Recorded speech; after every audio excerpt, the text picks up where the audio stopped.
오늘의 본문 말씀 사무엘상 3장 1절에서 21절의 말씀을 저와 여러분이 한 절씩 교독하고 마지막 21절은 같이 읽도록 하겠습니다. 하나님의 말씀을 봉독합니다. 아이 사무엘이 엘리 앞에서 여호와를 섬길 때에는 여호와의 말씀이 희비하여 이상이 흔히 보이지 않았더라.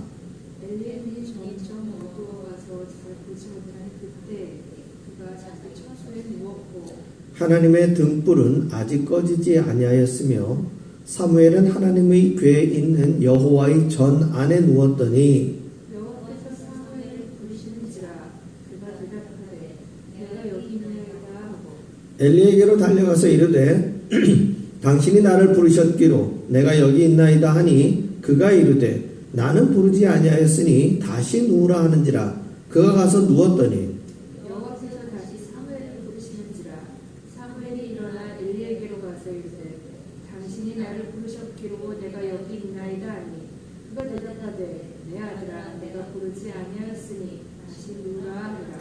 사무엘이 아직 여호와를 알지 못하고 여호와의 말씀도 아직 그에게 나타나지 아니한 때라.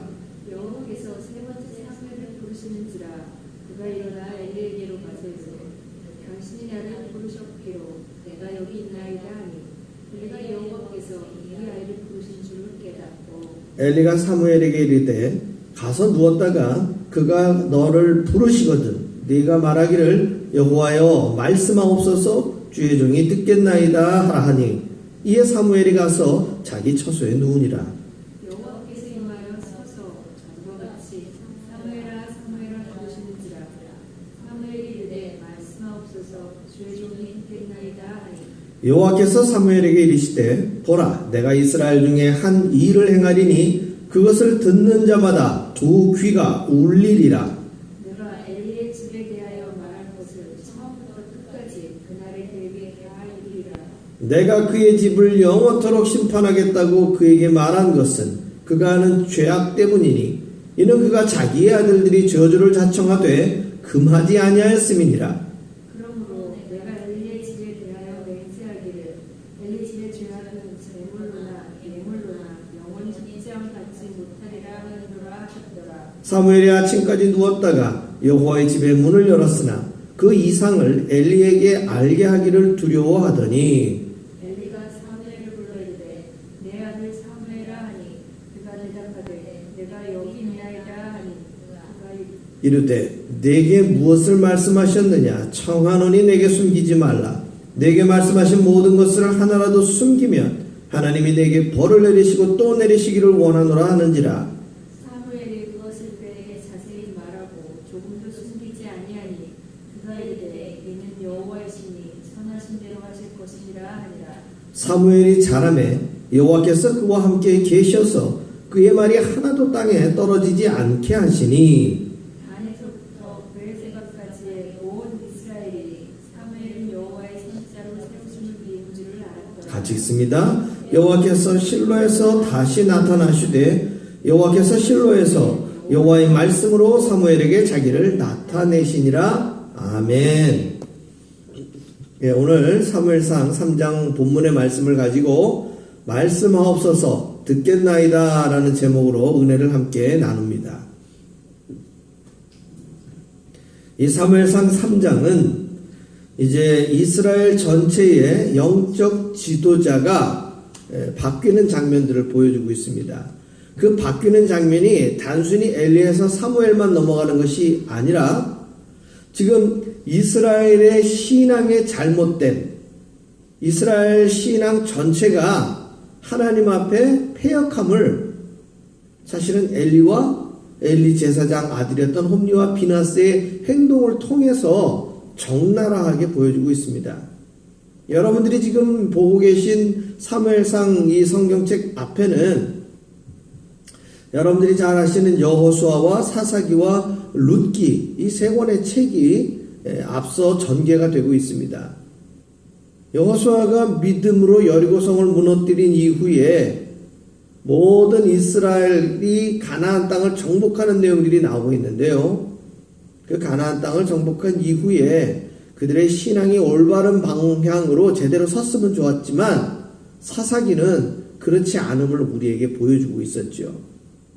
그리고 그 사사기의 가장 끄트머리에 등장하는 이 사무엘의 자리는 이제 새롭게 이스라엘의 영적인 개혁을 사무엘을 통한 하나님의 말씀을 가지고 행하시려고 하는 하나님의 의지가 지금 오늘 본문을 통해서 나타나고 있다는 것이죠.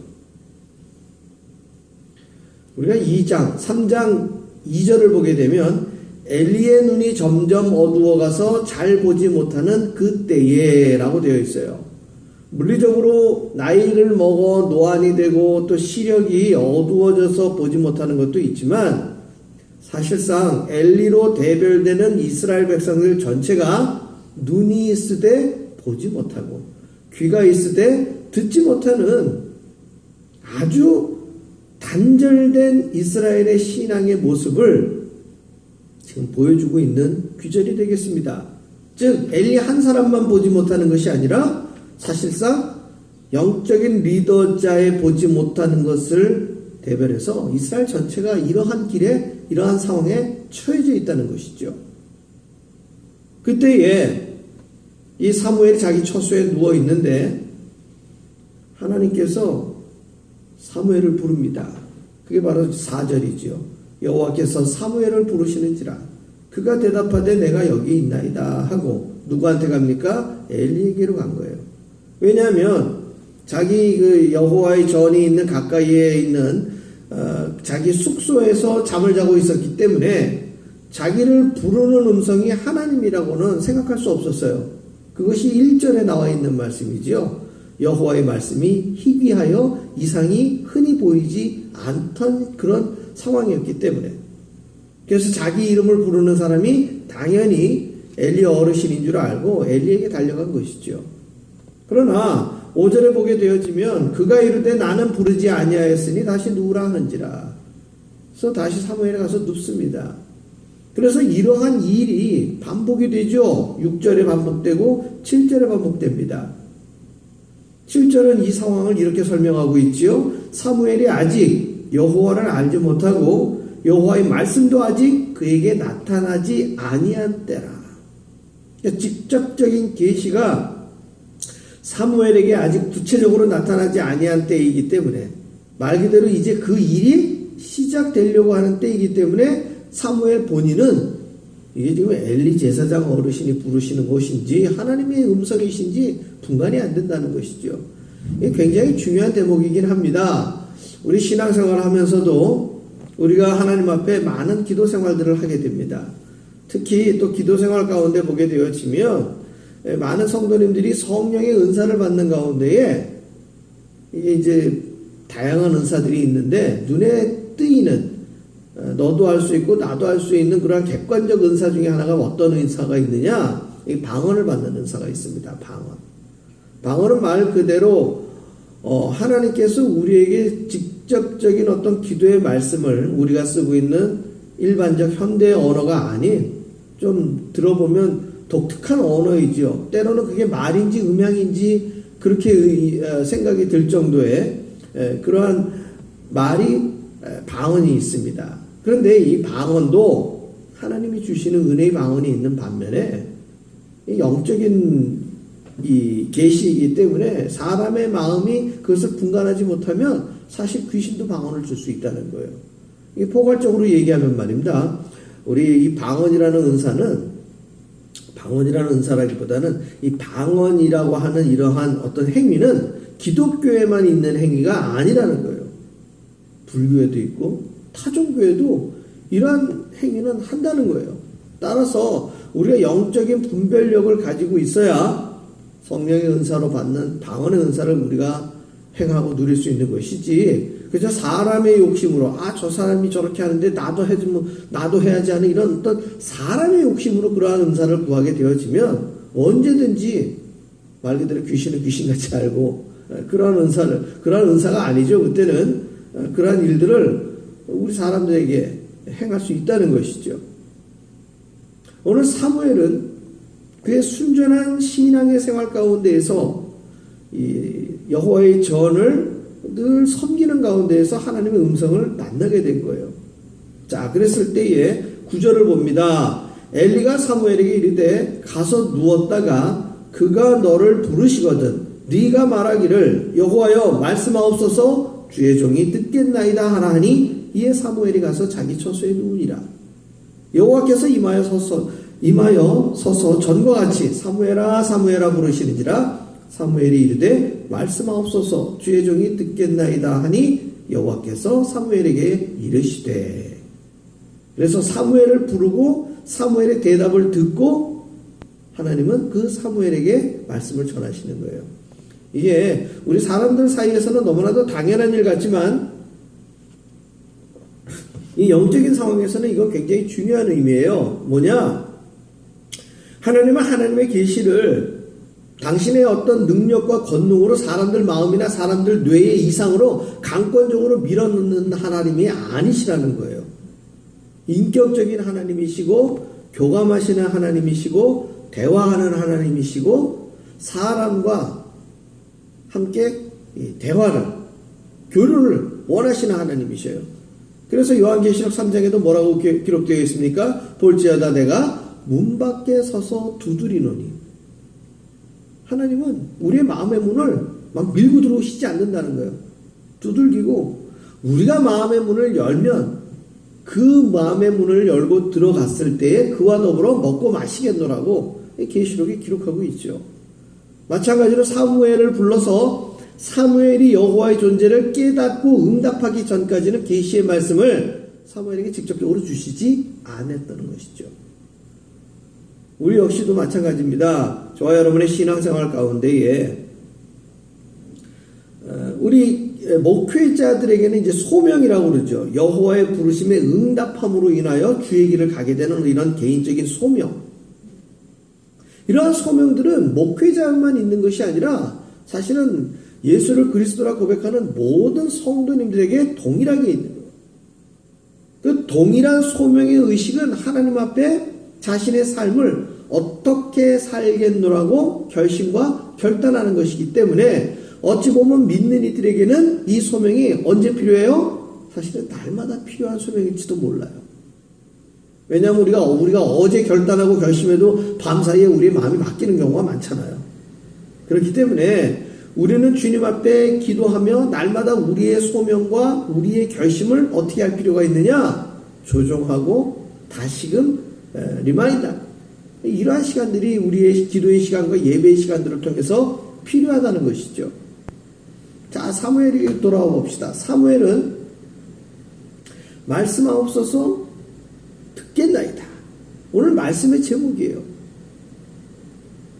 우리의 신앙생활 가운데에 정말 여러분들이 바라고 원하는 것이 있다면 내가 주체가 되는 것이 아니라 하나님이 주체가 되는 저와 여러분의 삶을 내어놓을 때 바로 이 사무엘의 하나님의 말씀을 받는 이 겸손한 자세가 우리에게 필요로 되는 요즘입니다. 사실 당장 내일 일을 우리가 알 수도 없고 정말 이렇게 혼란스럽고 예측이 안 되는 시대를 인류 역사상 경험해보지 못한 시대인 것 같아요. 뭐 1차 세계대전이나 2차 세계대전, 우리 20세기와 21세기 들어서 그러한 큰 대전이 있었고 우리나라에도 6.25 사병과 같은 큰 전쟁들이 있었지만 그것이 가능한 한 빨리 끝내고 그것이 우리의 삶의 시간이 언제 끝날지 모르겠다라는 암울한 시기가 있었지만 그래도 그것들이 우리의 지금 지나간 시간에서는 끝이 나고 그 시간 이후에 우리의 삶이 회복되는 부분들이 있었는데 이번 이 코로나 상황 같은 것은 지역적으로나 어떤 나라에 지역적으로 국한되어 있는 것이 아니라 지금 전 세계적으로 완전히 그냥 방향을 예측할 수 없고 상황을 예측할 수 없는 정도로 계속 진행이 되고 있고요. 아시는 바와 같이 코로나를 종식시키기 위하여 백신을 만들었더니 지금 이 델타 변이라고 그러죠. 이게 이제 변종들을 이름을 붙이려고 그 헬라어에 알파벳을 붙인 거예요. 알파 변이, 베타 변이, 세타 변이, 델타 변이. 그래서 지금 델타가 4번째까지 왔는데 지금 람다라고 해서 그 다음 것도 지금 나오고 있는 거예요. 지금 영어 알파벳으로 치면 A형, B형, C형, D형, E형까지 지금 나오고 있다는 얘기예요. 그리고 우리가 뉴스를 보게 되면 그 방역 잘하고 있는 우리나라, 세계의 어떤 롤 모델이 되지 않았습니까? 방역에 있어서. 그런데도 이 델타 변이가 뚫려가지고 전국적으로 감염 속도가 확산되다 보니까 지금 날마다 원치 않는 기록갱신을 하고 있는 거예요. 뭐 1,400명, 1,500명, 오늘 아침 뉴스에 봤더니 1,600명까지 지금 하루에 확진자가 지금 계속 나타나고 있는 거예요. 미국에서도 지금 이 코로나 델타 변이의 확진자와 사망자를 보게 되어지면 서부 지역의 한 지역을 추출해서 조사를 했는데 99.6%가 이 접종을 안 맞은 사람들이 사망자랍니다. 사망자 가운데에 딱 한 사람만 예방 백신을 맞고서 사망한 사람이 나타났다고 했을 정도로 지금 델타 변이에 아주 노출이 돼갖고 생명을 잃는 사람들은 대부분 이 접종을 맞지 않은 세대의 사람들이에요. 다시 본문으로 돌아와서 우리가 예측하기 힘들고 예상하기 힘든 시간들을 우리가 만나고 살아간다는 거예요. 그랬을 때 하나님의 말씀은 우리에게 오늘 어떻게 이 상황들을 극복하고 돌파하며 살아갈지에 대하여 우리가 딱 적용시킨 매뉴얼과 같은 말씀을 주신 것은 아니에요. 그러나 확실한 것은 무엇입니까? 우리가 알 수 없는 내일을 살아가기 위해서는 사무엘처럼 주여 말씀하옵소서 내가 듣겠나이다입니다. 자, 듣겠다라고 했는데 그 여호와의 입에서 나온 말씀은 무엇입니까? 엘리 제사장 가문에 임재한 하나님의 저주예요. 이것은 이미 지난주 수요일 날 우리가 2장의 내용들을 통해서 보게 되었죠. 엘리 제사장의 아들들이 이 화목제로 주어지는 이 제물들을 하나님 앞에 제사 지내기 전에 손을 댄다는 것이죠. 심지어 그 제물에만 손을 댄 것이 아니라 여호와의 전을 함께 돕는 여인들과 함께 동침하는 악행까지 저질렀다는 것이죠. 그래서 엘리가 이야기했죠. 그 소문을 듣고 나서 아들들에게 그리하지 말라고. 그럼에도 불구하고 자녀들의 그 제사장 직무를 감당하고 있는 아들들의 행동엔 변화가 없었다는 것이죠. 그만큼 엘리 제사장의 말은 권위가 없었고 그 권위는 자기 자녀들뿐만 아니라 이스라엘 전체에도 전혀 그 권위가 미치지 못했다는 거예요. 그래서 이에 대한 반증으로 19절에 사무엘이 자라매 여호와께서 그와 함께 계셔서 그의 말이 하나도 땅에 떨어지지 않게 하시니. 무슨 말입니까? 사람들이 사무엘이 하는 말을 귓등으로 듣고 지나가는 말로 흘려듣는 것이 아니라 그 말을 들으면 다 어떻게 했다는 얘기예요? 그 가슴에 마음속에 받아두었다라는 얘기예요. 이것은 오늘을 살아가고 있는 우리 그리스도인들에게도 굉장히 중요한 이야기입니다. 사무엘의 이야기는 어떠했기에 그의 말이 백성들의 가슴에 남아있고 땅에 떨어지지 아니하였는가? 중요한 것은 하나님의 말씀을 받은 대로 살아가는 그리스도인 하나님의 사람들의 삶의 모습이 뒷받침되어야 된다는 거예요. 오늘날 우리들도 사회생활이나 가까운 가족들 가운데서도 신뢰할 수 있는 사람과 신뢰하지 못하는 사람의 기준은 무엇에 있습니까? 자기가 내뱉는 말대로 사느냐, 그리하지 않느냐에 달려있다는 거예요. 이것은 굉장히 중요한 의미가 있죠. 작은 것 하나라도 그것이 아주 사소한 약속이 됐든지 아니면 금전관계가 됐든지 아니면 사업상의 어떤 룰이 됐든지 친구 간에 우정이 되었든지 사람들 사이에는 크고 작은 뭐가 있습니까? 약속이라는 게 있습니다. 아주 쉬운 예로 우리가 이번 주말에 어떤 약속들을 세우면 그 약속을 세우면 어떻게 돼요? 지키는 게 약속이죠. 지키는 게. 금전관계는 어떻습니까? 돈을 빌리게 되면 내가 언제까지 갚겠다 했을 때 그것을 갚는, 미루거나 말을 바꾸는 게 아니라 처음에 그렇게 이야기한 대로 지켜나가는 것들.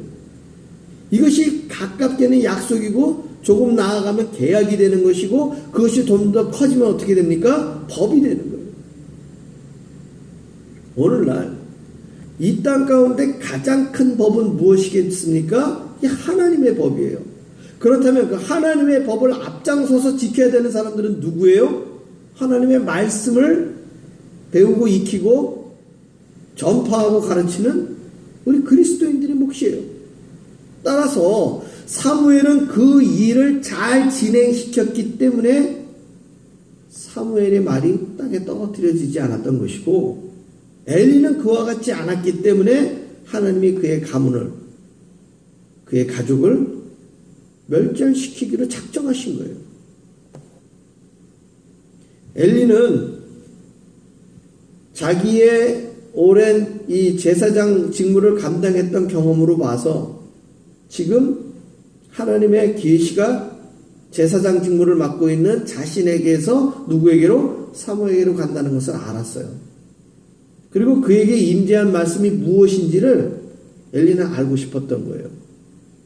그래서 사무엘을 만납니다. 사무엘에게 질문합니다. 17절이죠. 내게 무엇을 말씀하셨느냐? 청하노니 내게 숨기지 말라. 내게 말씀하신 모든 것을 하나라도 숨기면 하나님이 내게 벌을 내리시고 또 내리시기를 원하노라. 왜 그럴까요? 상황이 어수선하기 때문에 분명히 심각한 계시가 있었을 것이라는 것이죠. 그러나 이것이 자기 가문에 직접적인 영향을 주는 계시의 말씀이라고까지는 아마 생각하지 못했을 거예요. 그런데 사무엘의 입에서 나오는 말은 놀랍게도 무엇입니까? 엘리 제사장 자기 가문의 멸망이에요. 근데 의외인 것은요, 그의 반응입니다. 18절입니다. 사무엘이 그것을 그에게 자세히 말하고 조금도 숨기지 아니하니 그가 이르되 이는 여호와의 신이 선하신 대로 하실 것이니라 하니라. 저는 이 부분을 엘리가 믿음이 좋아서 그런 건가, 하나님의 말씀의 의미가 무엇인지 다 알고 이렇게 반응을 보인 건가, 참 고민이 되더라고요. 뭐 다양한 주석서에는 이런 결말 저런 결말도 나오지만 저는 개인적으로 이 부분에 대해서는 엘리가 지금까지 자기가 해온 대로 그냥 그렇게 무덤덤하게 넘어간 게 아닌가 싶어요. 즉 여호와의 이 말씀과 계시는 우리가 사사기를 보더라도 다양하게 등장하거든요. 그런데 그러한 말씀들이 있었을 때에도 이게 화장실 들어갈 때하고 나올 때가 다르잖아요. 보면 자기들이 필요할 때 하나님의 말씀이 임재했다가 그 말씀의 계약을 제대로 이루지 않았던 것은 누구냐? 그 사람이었는데 그 사람들이 그 계약을 이루지 않았을 때 하나님의 그 처음의 옵션이 강력하게 그대로 임재해버렸으면 하나님의 말씀은 굉장히 두렵게 나타나는 거란 말이에요. 그런데 엘리는 나이 먹어 늙어서 눈이 어두워질 때까지 이러한 일들을 자기가 그냥 그때그때마다 어떻게 했어요? 대충 넘어갔는데도 불구하고 자기가 지금까지 왔거든요. 그러니까 엘리는 또 그냥 그렇게 지나가겠지 했던 아주 지극히 뭐라 그럴까, 이제는 영적으로 무뎌진 엘리의 모습이지 않을까, 저는 그렇게 보여집니다. 결국 엘리는 자기의 믿음이 됐든지 자기의 경험이 됐든지 어떤 하나님의 계시의 말씀조차도 적극적으로 받아들이지 않았는지 모르지만 2장에 있는 그 말씀, 하나님이 이 일을 계획하신지라 라는 이 말씀 가운데 개역 한글 성경에 하나님이 엘리 가문을 멸망시키기로 작정하셨기 때문에 이 무덤덤한 마음, 아시다시피 모세가 10가지 재앙을 이스라엘에 내릴 때에 그 애굽왕 바로의 마음이 어떻게 됐어요? 강팍하고 완악했잖아요. 그런 것처럼 엘리 제사장의 마음도 그와 같이 이미 무덤덤하게 넘어가고 있던 상황은 아니었는가. 그러나 중요한 것은 19절이지요. 사무엘이 자라매 그의 말이 하나도 땅에 떨어지지 않게 하시고, 20절입니다. 단에서부터 브엘세바까지의 온 이스라엘이 사무엘은 여호와의 선지자로 세우심을 입은 줄을 알았더라. 이 단에서부터 브엘세바까지라는 이 성경적 표현은 우리 한국 사람들은 백두에서 한라까지 하면 이게 무슨 말이에요? 북쪽 끝에서 남쪽 끝까지 이야기하는 거잖아요. 그런 관용적인 어구예요. 백두에서 할라까지처럼 단에서 브엘세바까지. 단은 이스라엘 북쪽에 있는 곳이고요. 브엘세바는 이스라엘의 남쪽에 위치한 지명이에요. 그래서 단에서부터 브엘세바까지 이스라엘 온 전체가 사무엘이 여호와의 선지자로 세우심을 입은 줄 알게 되었다는 것이죠. 사랑하는 성도 여러분, 저와 여러분의 삶의 자리에서 우리는 끊임없이 하나님 앞에 바로 세우심을 받기를 원합니다. 저와 여러분의 삶이 코람되어 하나님 앞에서 선하게 인정받는 삶이 되기를 소망합니다. 그리고 우리의 기도와 우리의 바람이 내가 주인된 삶, 내 뜻대로 원하는 삶이 아니라 주님이 원하시는 주의 뜻이 이루어지는 삶이 되기를 소망하고 있습니다. 저 역시도 그렇고 또 우리 예찬교회를 통한 하나님의 뜻이 이 페이피 일대에서 어떻게 운행되어지고 어떻게 나타나기를 소망하는지를 하나님은 기대하고 계신다는 거예요. 이러한 시점에서 우리 예찬의 모든 성도님들이 주여 말씀하옵소서 내가 듣겠나이다. 이 사무엘의 겸허한 말씀을 가지고 저와 여러분의 삶을, 믿음의 삶을, 신앙의 삶을 이어갈 때 세상은 우리 예찬의 성도님들을 향하여 하나님의 사람이다. 저들이 하는 말은 하나도 땅에 떨어뜨려지지 아니한다. 하나님을 온전히 믿는 그리스도인이라 칭함을 받는.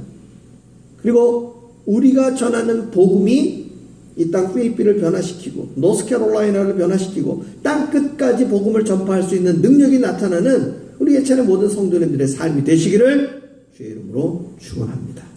기도하겠습니다.